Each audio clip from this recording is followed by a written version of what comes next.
to the Homeschool How To. I'm Cheryl, and I left the life of classrooms and cubicles for home educating in the countryside. But I have no idea how to homeschool, so I interview the people who do. Join me on my quest to learn all the ways there is to homeschool. Welcome, and with us today, I have Jennifer Norman. You can find her at Within Jen's Lens on Instagram. Jennifer, thank you for being here today. Yes, thanks for having me. So, what state are you in? So I'm actually in British Columbia in Canada. Okay, that's cool because when we had connected on Instagram, you were in Costa Rica. Mm-hmm. All right, Yeah, so I'm I'm we'll all get over into the all place. that good stuff. How many kids do you have and do you homeschool? So I had 3 kids in 3 years. So they're really nice and close. That makes it really nice for homeschooling. Yeah, my youngest is 6, Evan. My middle is Owen, who's 7. And then my daughter just turned 9, Emily. Wow. All right, so what got you into homeschooling? Have you always wanted to educate your kids at home or, what was the epiphany? No, I don't think that I thought that this would be my life, but sometimes choices are made for you. My middle son was actually born with special needs, and we spent pretty much since he's been born in and out of hospital. And we actually have to travel out of the city to go to a really great children's hospital. And so, with that disruption to our lives, it pretty much became impossible to even put my other children in school because they would have to be taken in and out so often. So, this was just kind of something that I was like, and there were so many things that led me towards it, which, you get affirmations along the way that you're not swimming upstream, you're going the right way. And my daughter, she actually stopped napping when she was 1, and she's never slept I her hear whole that. life. My son was the same way. I know. So actually, she was 4 when here the schooling system would have had her go into school, able to go into school when she was 4. And all of a sudden, she started napping again. And so I was like, if I were to put her in school here and she's having this kind of midday slump, this wouldn't be that fair to her. So everything kind of just pushed me towards, let's just give this a go for the first year and see how it goes. But then, second year, COVID, and I was like, that would be a terrible first year of school, right?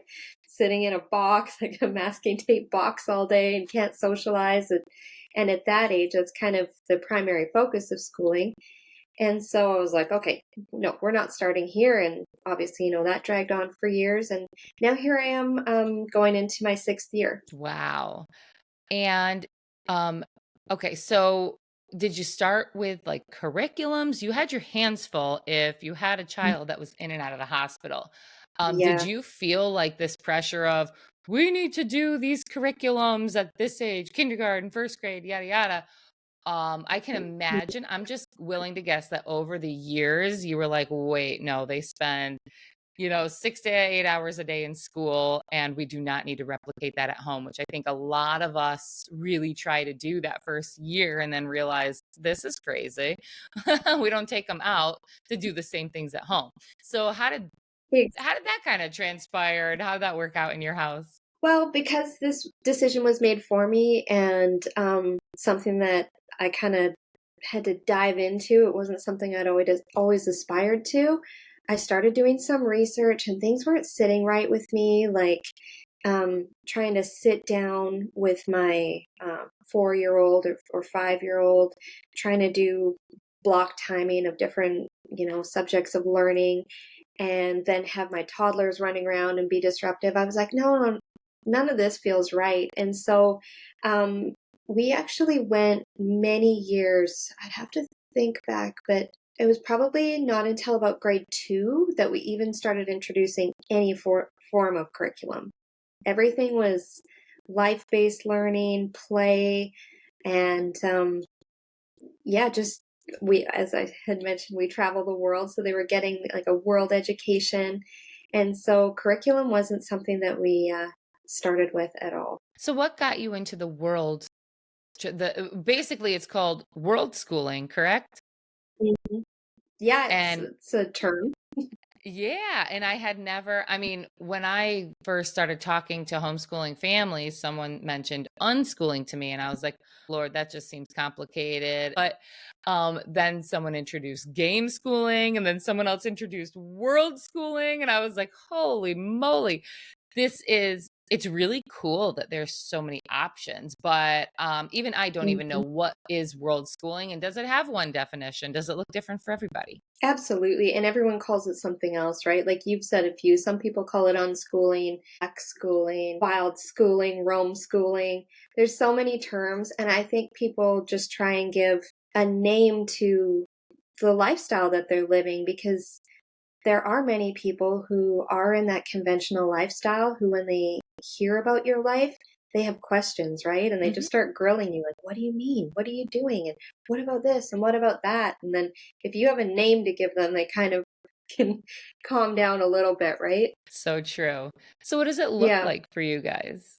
We are 3 years into traveling a substantial part of the year. We always, I don't know if you know much about British Columbia, but I've traveled almost 40 countries now, and I don't think there's anywhere better than British Columbia in the summer. So we always like to come home Ooh. for the summer. It's beautiful. Is that where And you're then for the from? actually, I'm from Alberta, but we've been in BC now for 10 years.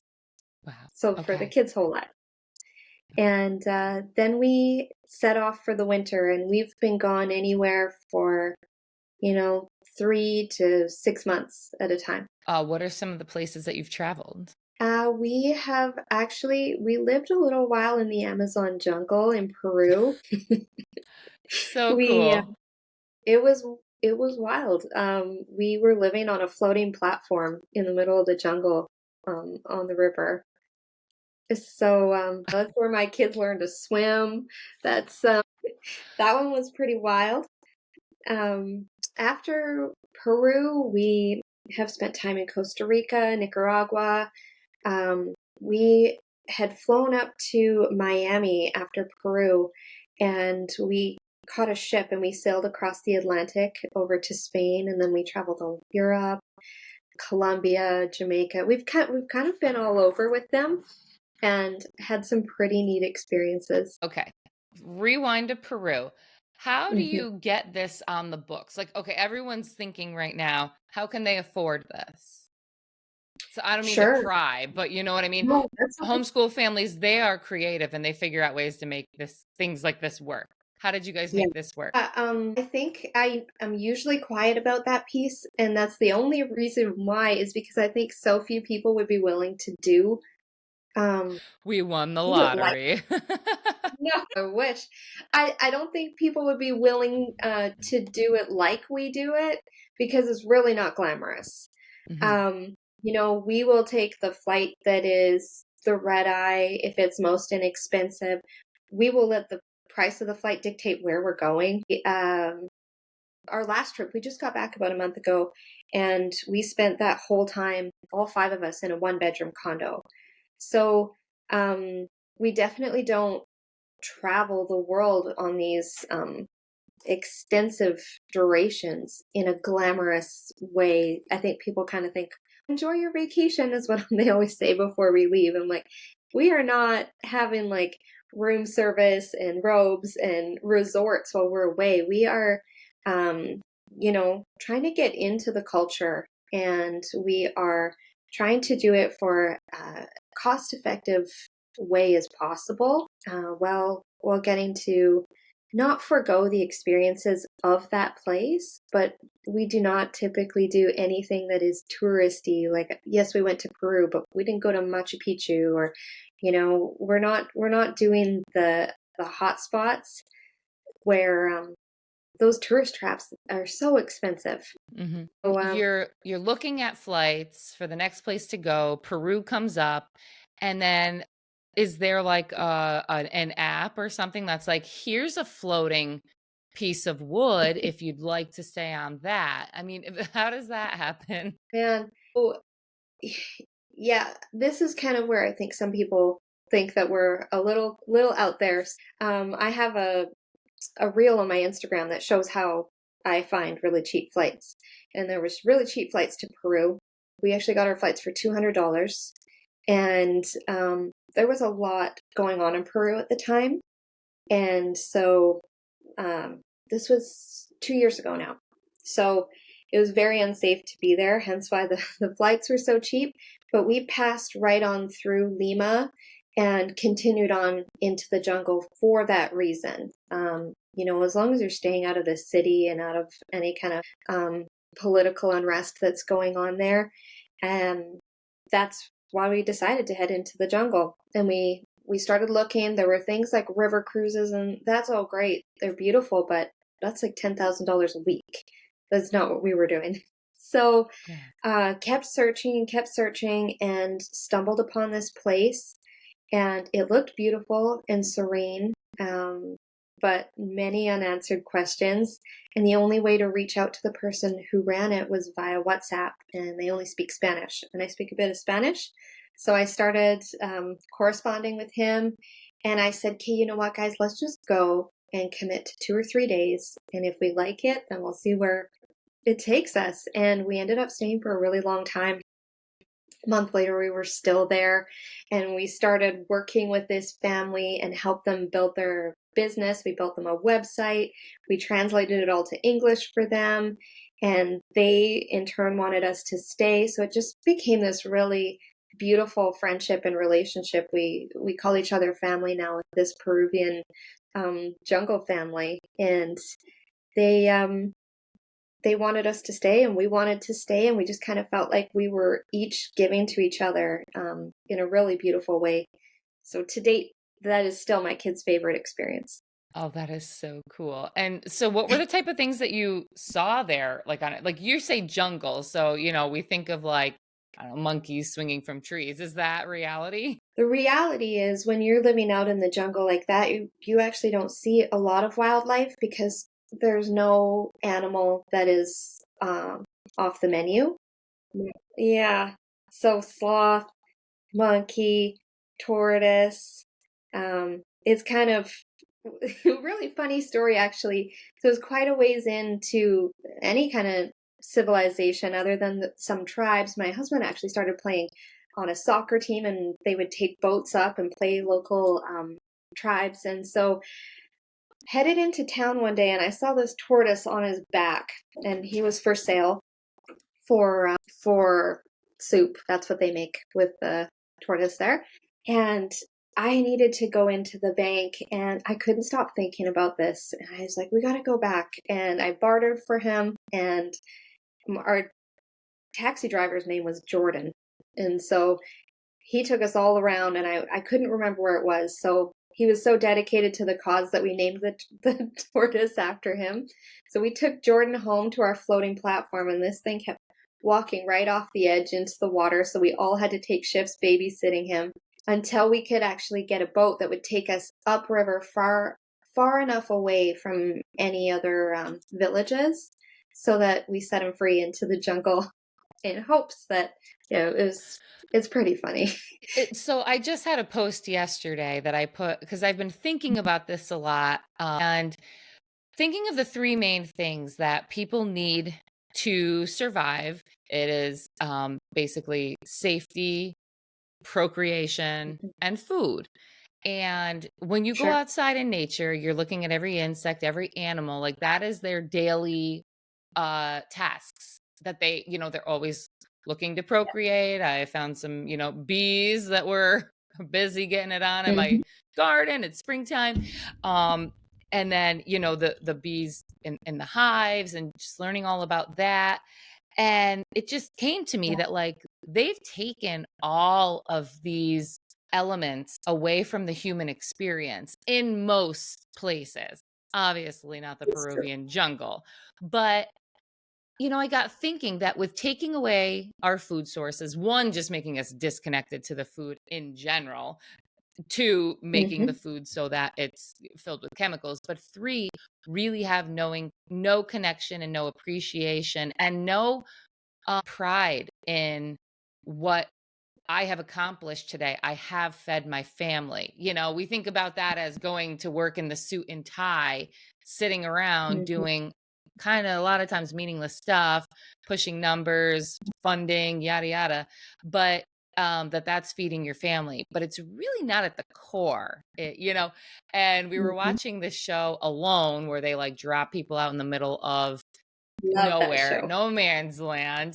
And Yeah. the episode that I had watched, the guy took down a musk ox, and it really hit me. It was like, wow, like that, like it gives me chills just to think about what Hmm. that must feel like to say, of course, people look at that as like, that's so terrible. But it's like, okay, well, do you eat meat? Do you know what the animals are living like in your conditions where Yeah. you're buying them from at Walmart and Price Chopper?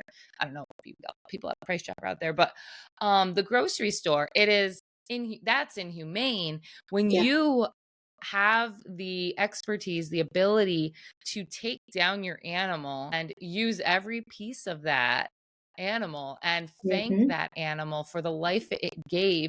It brings an entirely different spiritual perspective to your life. Try to be depressed when you live like that, It's and I'm going to yeah. ask you, do the people seem depressed in the Peruvian jungle? No. Is anybody It there it on is the most. Zoloft or, Prozac, right?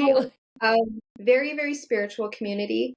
They're all faith-filled, and they live far apart, sometimes like a 15-20 minute boat ride away, but yet the unity, the way that this family on this floating platform that we lived with, the way that they saw money was really cool.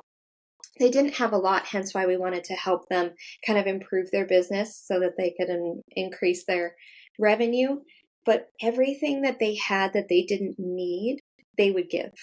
They would they would give to the village. They would, somebody would be driving by and their boat would break down.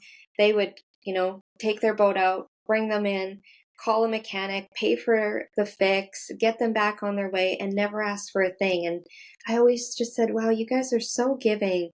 And they said, "It's not my money. This is God's money, and I'm just always provided everything that I need, and the rest is not for me." It was And really beautiful. it's a different concept to think about money too. And this has just kind of started for me over the Mm. last 4 years, and why I was able to, I just last week actually submitted the paperwork to leave my government job and like say goodbye to the pension and the health insurance and all that and the salary. And it's just because it was so ingrained in me that like you need this, and the goal is to get higher and higher and higher and higher in your place of work. The goal was never really like, but are you doing what you love? Are you doing what you love? Or why are you doing it? So Yeah. coming to those terms that like this money that you speak of, it is like paper. It's not backed by anything. It's not even backed by gold anymore. You have Yeah. Wall Street and the Federal Reserve, and they're all kind of just saying it's worth something different every day. The prices change on everything every day. So money is literally nothing. It's just what other people say it's worth. And so Hmm. it makes total sense that they live this way. And I'm assuming many more cultures do as well. It's more of an American or a Western kind of civilization thing that we do hold this paper in such high standing that we're willing to send our kids away and send ourselves away and live by someone else's clock and someone else's management of time. It's true, yet so necessary. It is absolutely necessary. And so, kind of to circle back around to your initial question about how we do this, um, I actually, when my son got sick, I started to realize me going back to my career was not going to be viable. So I actually started my own business when my kids were all little. They were under three, and I started a business. And in true Gen form, I really became obsessed with it, grew it, and really didn't have any balance in my life. I was working 15-hour days. I'd work all through the night, and it was an eco store and refillery. And eventually, I had opened up 3 stores. One I don't was know what a that means. temporary, You're gonna have to explain that. yeah, Eco-filling, restrill a, I don't a know. refillery. So everything for your from your shampoo to your makeup to your lotion to your deodorant to your cleaners to your everything, you can just take your container and go and fill it back up instead of getting a new container every time. Beautiful. And I had opened up stores in other cities and did this kind of all whilst managing homeschool and my son's hospital schedule. And it was a very exhausting time. But I was also really being filled up by what I was doing and what I was showing the kids because, in lieu of curriculum, they were getting a business education. So they were heavily involved. They were helping me count inventory. They would help me stock shelves. They would help me label. And the tasks were endless that they were able to be involved in on the ground level of watching either a store be opened from the ground up or even behind the scenes. So um, they were really involved in that, and I did that for 3 years and then sold my business. So that gave me a bit of breathing room. And then it took me 4 to 6 months to convince my husband to leave his job. So, yeah, he was not on board at first. He is very much in the mindset that's the opposite of me, and that is, work your job, put into RRSPs, try and retire by 50, 60, and that's just the way life goes. And you put your kids in school and formal education and save for their college. Mm-hmm. And all of it for me, I was like, no, I don't want to do any of that. And so I just asked him, I said, give me a year, give me 1 year, try and hear me out, try and think of things like quiet all the noise and open up your mind to new ways of thinking. And if you revert back to your old ways at the end of that year, that's totally fine because you've given me a chance. Reluctantly, he finally agrees, and now it's been a couple years and he hasn't gone back to his job. He actually was Wow. offered a job almost double his salary the month we got back from our first big trip, and he declined, and he was like, no. So as my kids have started to get up into higher grades, now my daughter's in grade 4, I have had to find teachers that because you can register as homeschool or enroll, and we're actually enrolled with an online school, so we do have a teacher support who we are accountable to, which I like because it kind of keeps me on track and going like, my kids get the opportunity every year to make the decision. Do you want to go to school or do you want to be homeschooled another year? And unanimously, every year they choose to be homeschooled. But I have it as a fail-safe plan. I register them for school, and so that they have their spot in their local school. And then we just withdraw if they decide not to. And also make sure that they're, más o menos, that they are where they should be. Mm-hmm. With the BC curriculum. So, Okay, so it's probably a little um, different there in Canada and British Columbia than it is in the States. yeah, many of the episodes of Alone are filmed here in British Columbia. Yes, Vancouver Yeah. Island was the first few. Mhm. Whew. Yes. So, I kind of just like to know that they are somewhat on track. And we have that teacher, but I've had to go through a few teachers until we could get to the point where it's like, I am not writing weekly reports and monthly check ins to show and demonstrate everything that we're doing. Our teacher now has full faith in what I'm doing and supports it. And due to my son's special needs, we actually have a tutor. And I cannot recommend this enough if you are somebody like me, because I did this in my business and now I'm doing it in homeschool, is that there are elements of homeschool that I do not like. And if I don't enjoy it, how am I going to be excited and relay and convey enthusiasm towards that subject to my kids? So I outsource it. So that tutor actually teaches my children language arts. And then I do math. And then I feel like social studies and science are well covered by our lifestyle. Hmm. And Yeah, so we've had a few hiccups along the way. I felt kind of on an island sometimes because I've had to convince my husband, had to convince the tutor, I've had to convince the teacher and our whole community around us. It, it was actually grade 3 that my daughter was still not interested in reading. And when we would try and push it, her page would be soaked with tears. And I was like, what is this? What are we doing?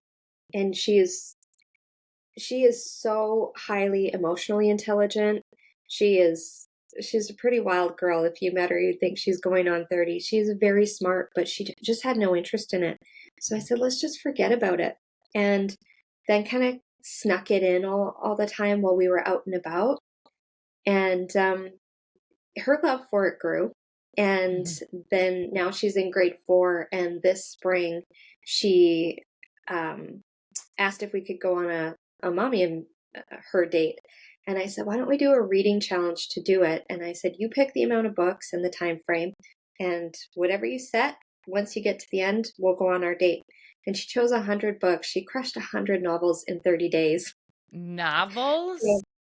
Yeah, well, that she's grade 4, so they are chapter books, though. They're not Yeah. like the honking ones, but they are, pretty decent Yeah. sized books. And she did 130 days, and now I can't stop her from reading. So I just I really have liked, and that was kind of sweet victory for me, for everyone around, going like, you don't need to force these kids if they're not feeling ready, whether it's emotionally or their brain development.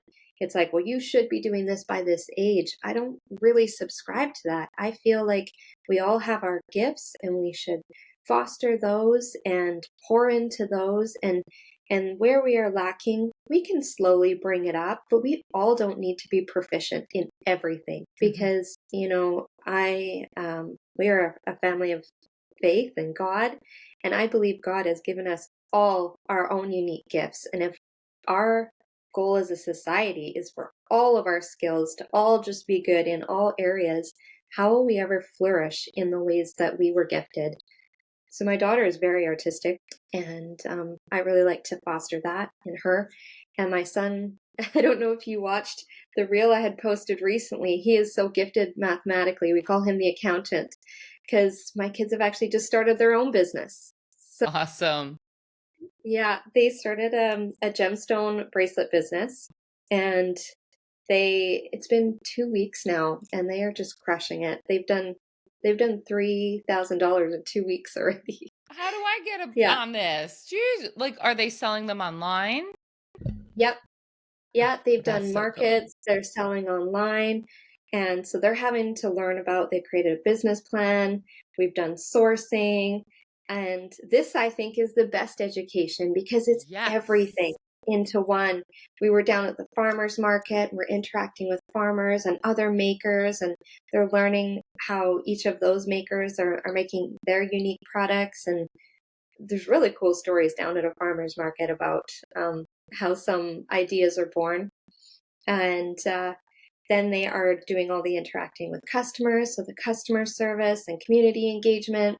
And then they've had some give back initiatives because it's been so, their business has been so blessed so far that they have, we're doing actually a project this afternoon after this. A little girl with cancer, we're doing 45 bracelets to go out to the whole team that has been caring for this little girl. So it's been really cool. It was their idea to start the business, and I feel like the foundation that they've had laid for them watching me build mine, they're like, you know, they've got it, and they're doing really well so far. And um, go ahead and look at a curriculum of subjects, and this is already ticking every single one. Yes. You're so right. And I think I've talked about this before when, like, my son he's almost 6. So we are completing our kindergarten year this year. And, Mhm. when I haven't actually done curriculum with him on a consistent basis in a few months, um, but we started out last July, banging it out every 3, 4 days a week. And it would take a couple of hours, and there were tears. it was like, do you want to just go to school instead? You have to learn this stuff and your friends are all learning it. And, do you want to be left behind? And mommy doesn't want you to have a bad job when you're older. But it's like, it definitely took me evolving, talking to the Mhm. homeschooling families helped. But to be like, listen, if my kid can't read by age 6, that's my insecurity. That's me Mhm.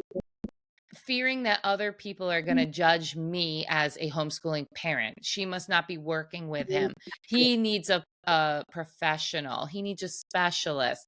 Sure. She's not doing enough with him, right? But that's my own insecurity. I know there's Mhm. nothing actually like wrong with his ability to learn. It is just having the interest or not having the interest in it.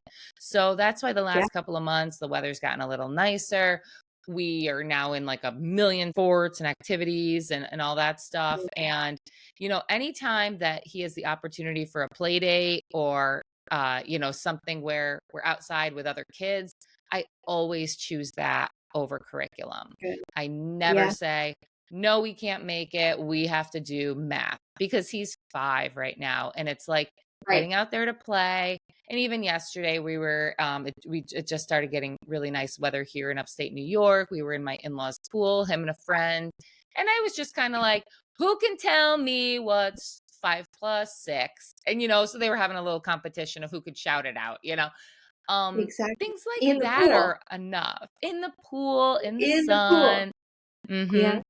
And so I really just kind of had to realize like I can't take my own insecurities out on him. I can't take the fact that I'm afraid people will judge me as being a poor homeschooling parent on him and make this a terrible experience for us. It has to Yeah. be something enjoyable. And like, yes, we'll have to learn to read, but that will come because his brain is so one, it can't focus for too long.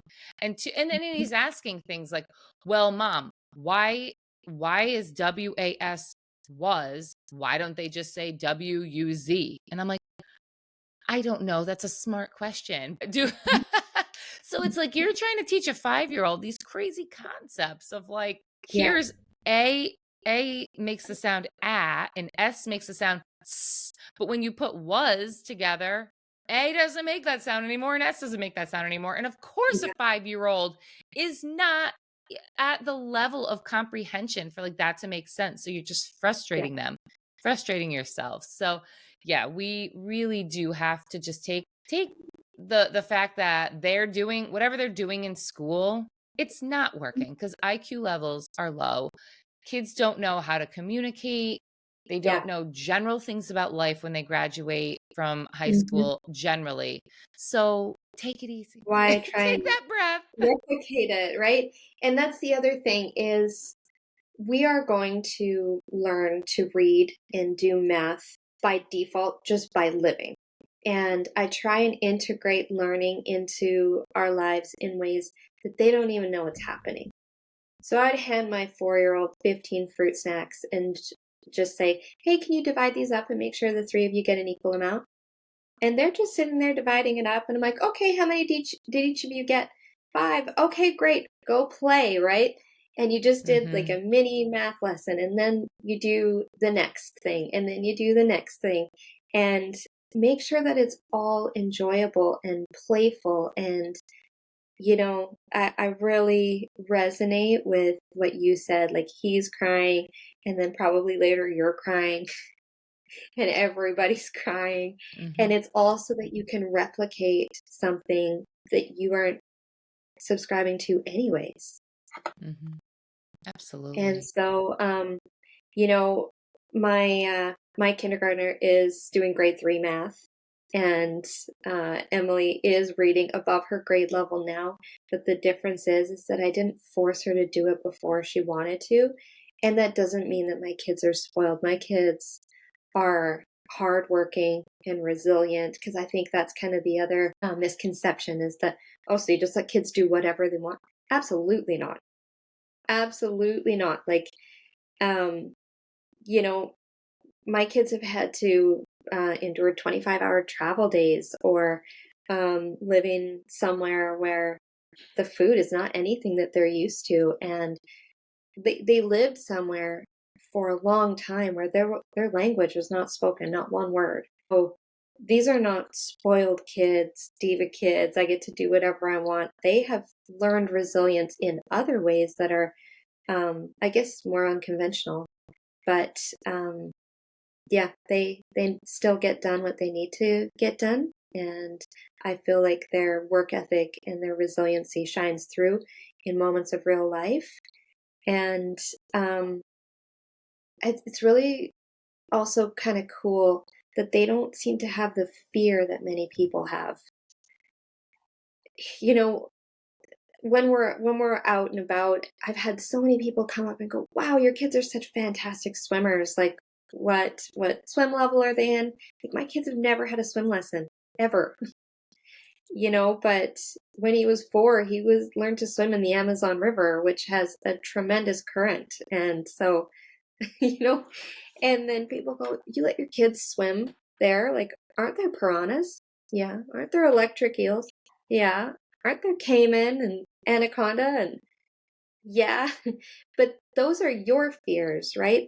And I find that fear a lot of times for people is just the unfamiliar. And Hmm. so we go hiking up in the mountains here. Aren't there bears? Yeah.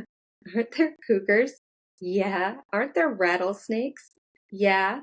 Right? But that's just your familiar fear, or your familiar dangers that you expose yourself to. And so you do the odd thing, whether you carry a bear bell or bear spray or whatever, you do whatever that you do to make those dangers acceptable to you. And then you live your life. Well, And we just and what's expose ourselves to many unfamiliar dangers to many people, and they think it's crazy. But I don't think that we as a family have much fear about the world as a result. Yeah, I mean, how is it different? Don't you send your kid to school? Aren't there school shootings? I mean, There, like there's there's danger everywhere, and it's yeah. just the danger, right? And it's the danger Yeah. that you don't know that you think, oh, you need to avoid that, and why would you put yourself in that kind of danger? Like, we were just in Costa Rica again recently, and my daughter yelled from the room. She goes, "Oh, mom, there's a scorpion in my room." And I said, "Okay, I'm coming." And she goes, "No, no, I took care of it." Like, okay, girl. What do you do to take care of a scorpion? Just out of curiosity. She's Christian. Aren't they big? No, this was a smaller one, but Oh, so it's kind of she's, like seeing a spider yeah, I guess. We have many. We have many scorpions in the house. in Costa Rica. Mm-hmm. Holy moly. Yeah, Okay, what other places have you Well, let me ask you this. How did your sure. children and you guys adjust to being in a place where English was not a primary language, if spoken at all? So we do Spanish lessons on an app every single day. And you'd be surprised how quickly children pick up a second language and how slowly adults pick up a second language. So, Hmm. yeah, that's the first thing. If you're ever going to introduce your kids to a second language, do it as early as possible because their brains are just sponges and they tend to not. You said your son asked a question, which I found interesting because they tend to not question like we do, Mhm. like why is that was and that instead of, Mhm. a U Z there. But whereas me in adulthood, there's like feminine and masculine to every word in the Spanish language. And I'm like, why is dress masculine? Like, that doesn't make any sense. And my kids are like, whatever, it just is. Like, just say it, mom, right? So they question way less and they retain way more. And I also find that kids are so much less, I don't know, bashful than adults. For adults, we tend to not want to try in fear of embarrassment, whereas the Mhm. kids are like, I will just try and you're going to get what you get, and the rest I'm going to act out. And next thing you know, the kids are communicating beautifully with one another and neither speak a word of the same language. There was another little girl who lived on the platform, and they played all day, every day, not speaking a word of the same language, and it never got in Wow. their way. So I feel like adults, we let that get in our way more than kids do. Yeah. That's so cool. Yeah. Okay, where else have you been? Yeah, like I said, we've been to throughout the Caribbean. We've done Aruba, Jamaica, Colombia, Costa Rica, Nicaragua, Panama, and then a lot actually in the States. We just did a really cool trip in the States that we did Zion National Park and the Grand Canyon and went up through California and did the Redwood Forest. Like it's just stunning. There's you guys are really blessed in the States with so much natural beauty. We went to a place that was like just like a fairyland. It was called Fern Canyon, and Where's that? it's in California, Okay. but it's just this little creek running through, and the canyon walls are just completely vertical and completely covered in greenery and ferns. And so you're just walking through these shallow waters, just through it's very magical. But Wow. yeah, we've even had some really cool experiences down in the US.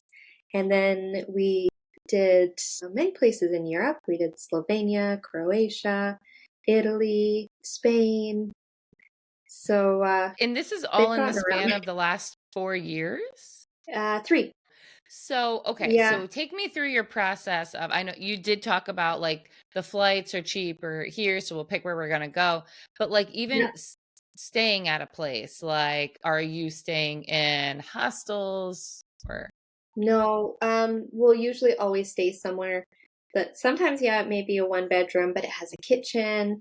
And so we can go to the local markets or the grocery store and do our cooking and, actually make a bit of a home base.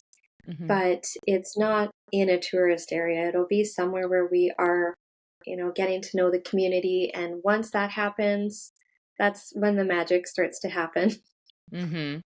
And so your husband hmm left his job. Was he able to do something like working remotely? Yeah, we have done a bit of business consulting. I have continued to do some business consulting to help other women kind of get started in doing what I had done. We're now moving into some financial consulting. He's licensed. I'm getting licensed next. And so we're always dabbling. He's doing some construction and development projects. So we bought some land that he's developing. So we're always kind of working, but Mhm. it is so wild that our life now doesn't have any kind of conventional structure and doesn't resemble the life that we used to have. Yeah. Yeah, because I think most people, myself included, would hear this and be like, yeah, I think I really could do that, but how could I make that work with having the money just to hmm even like stay someplace overnight, make sure we had enough money for food. So but there are ways with the technology and the internet. My husband does commercial HVAC, so I'm just thinking like, well, how could he could probably go anywhere in the world and work on people's, air conditioners, plumbing, that sort of thing. But Is he how gonna you can want do to it do is that? not him hands on tools. You could create a business where you hired people and that he was managing that business remotely, and then that's kind of how that could work. I'm more of the manager. He likes the hands-on. So that he'd like want to be like in the Amazon probably building a, a chiller or something. Well, the thing is that's kind of what my husband used to do. He was addicted to work. He loves work, and it's been really kind of cool to watch his whole mind, body, and spirit change out of that high gear all the time. And I think, eh, and I guess this is why I don't talk about it as much, is because you would really have to go on faith. We Mhm. we went without knowing how it was going to work. That the Yeah. how was not defined, but the faith that it would was. And so it is crazy once you just go. So whatever you have to do, whether you downsize your home, we actually renovated our house. We have a large house because we were both, successful working professionals. Turned out a part of our house, turned it into an Airbnb, and I rent that out remotely, so I can Beautiful. do that from anywhere. Have a team that cleans it, and I manage it, and so that subsidizes our home. Yep. And then if you can save up a bit of money just to get yourself started, who cares how long you're going for? That doesn't need to be defined, but go and go with an open heart and an open mind to the experience. And the opportunities that have come our way once you go and you go with the openness to it, it's so crazy. It is so crazy what happens. Um, I ended up having breakfast every morning with this man in Costa Rica. He was Canadian, but he lives down in the US and owns, I didn't know this, but he owns a substantial amount of land in Costa Rica.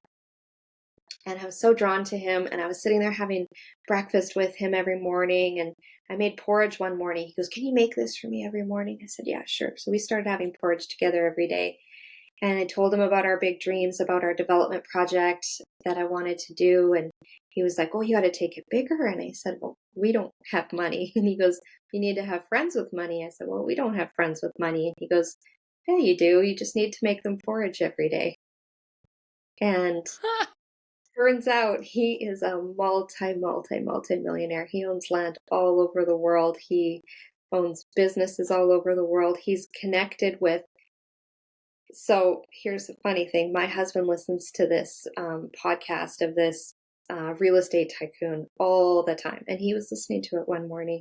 And I'm sitting having breakfast with this gentleman. And I said, "Kristen, come and sit with us." And he was just talking about the podcast that he was listening to. And my friend Walter goes, "I just got off the phone with him before I had breakfast with Jen. And like, here's his phone number."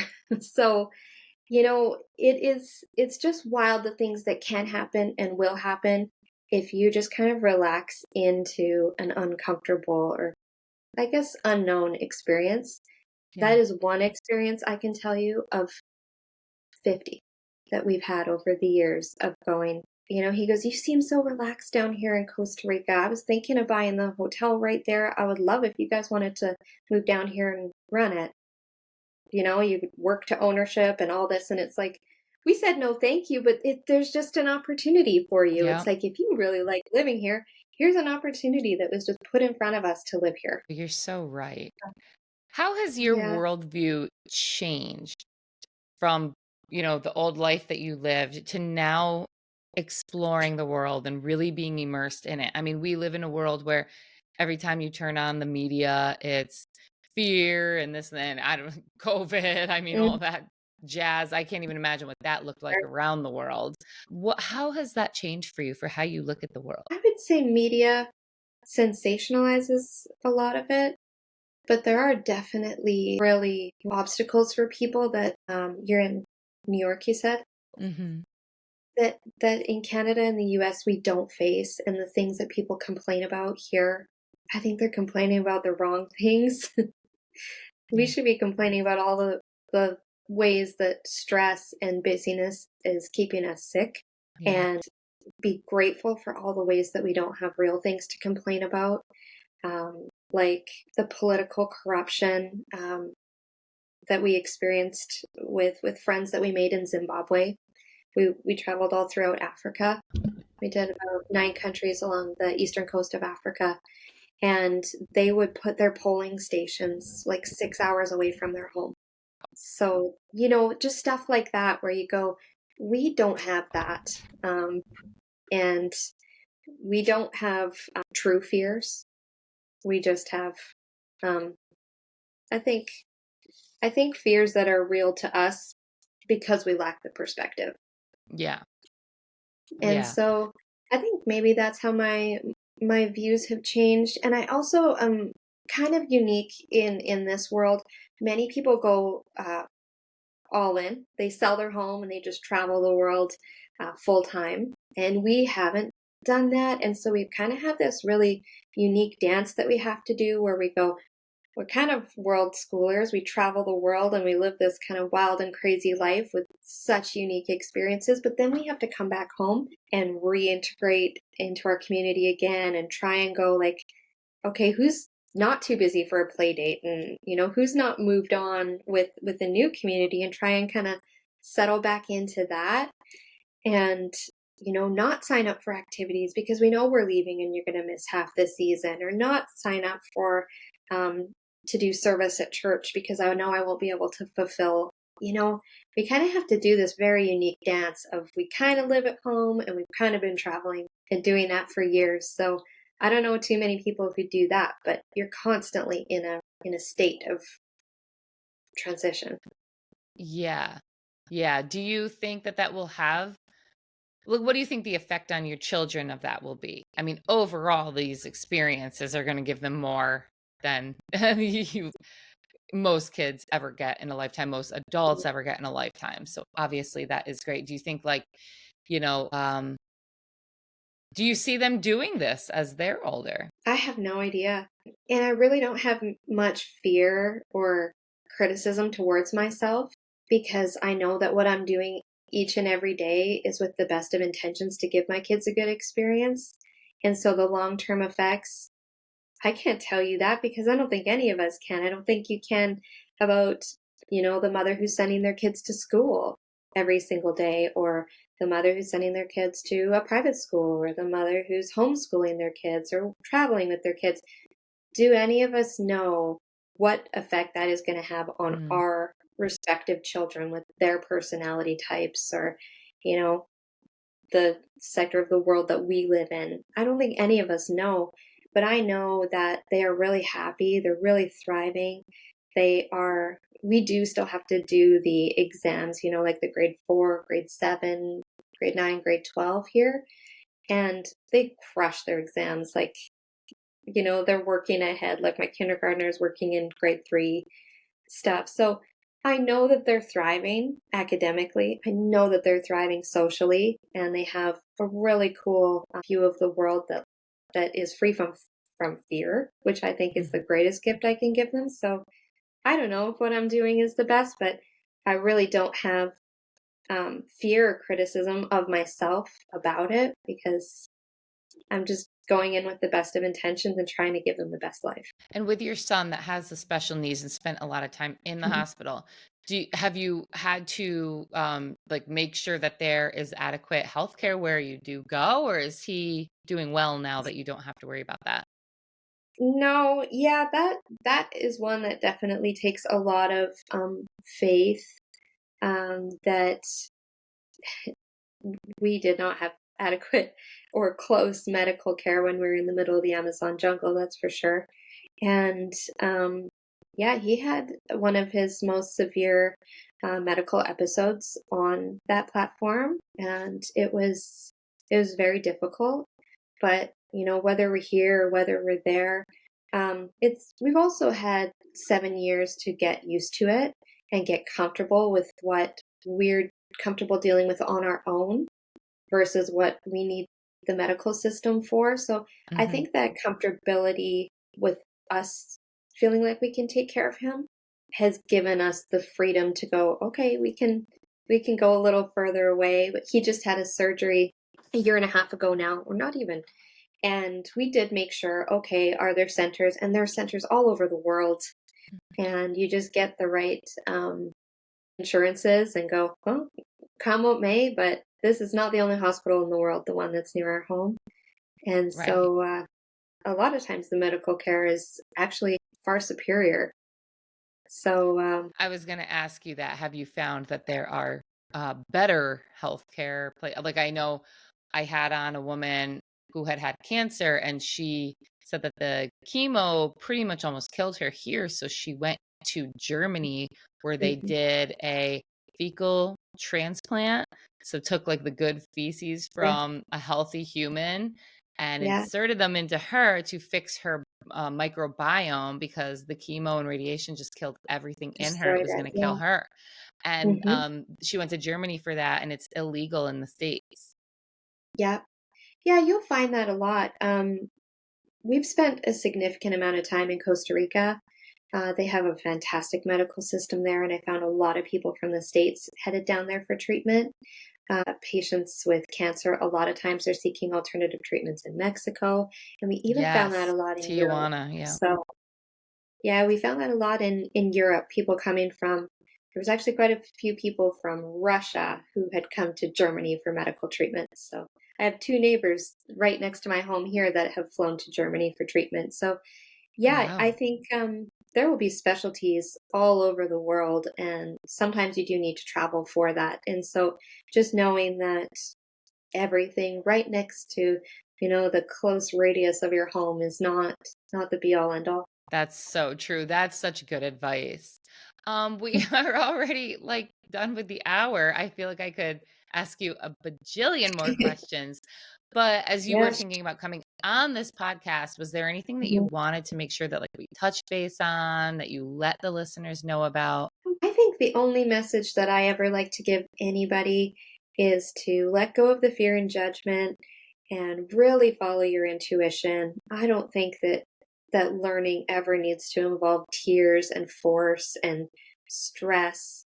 You can listen to interviews of people who are just wildly successful. I don't know, Elon Musk or Bill Gates or a president, or you don't ever hear the question, well, what age did you start reading at? It's not a question, right? Yes. So, going, are my kids doing what they need to do exactly according to this timetable? And then stressing them out, stressing you out accordingly is, it's just not it. And so that's kind of my message, but also being really in tune with your kids' gifts and skills and fostering those, because we all need to work. We need to work as adults, as kids. We need to put in work every single day to make ourselves better. And so Yeah, I just like to, my message to be to foster your kids' gifts and to really let go of the fear and judgment around um, what they're not interested in yet. that's such good advice. Jennifer Thanks. Norman, where can people find you if they want to follow your journeys and your Sure. tidbits of advice? Well, within Jen's Lens is my Instagram, and I really try and do as much sharing as I can while being really present in the experience when we travel. Oh, But I yes, have this is tried to so hard.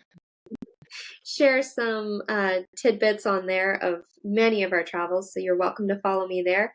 And the kids' new business is Rain underscore goods. It's REIN underscore goods. And that's where you can find their bracelets and follow them, because they've been making some really cool content on their page as well. That's so fun. Thank you so much for joining me today. This has been Thanks for so cool to having learn about. me. Maybe in a year Thanks. I will be in a jungle somewhere. Maybe. You message me, and I will give you the encouragement to take the leap, because anyone can do it. Honestly, I have not come from a silver spoon background, but it's just been a lot of risk and leaps of faith. I think I'll start like going around the US first because there, like you said, there's so many places here. There's We'll so take much. baby steps, baby steps. Thank You'll you, get really Jennifer. cool nature experiences, but you won't get the cultural experiences. But like you said, Very baby true. steps. Very true. Thank you so much. Thank you.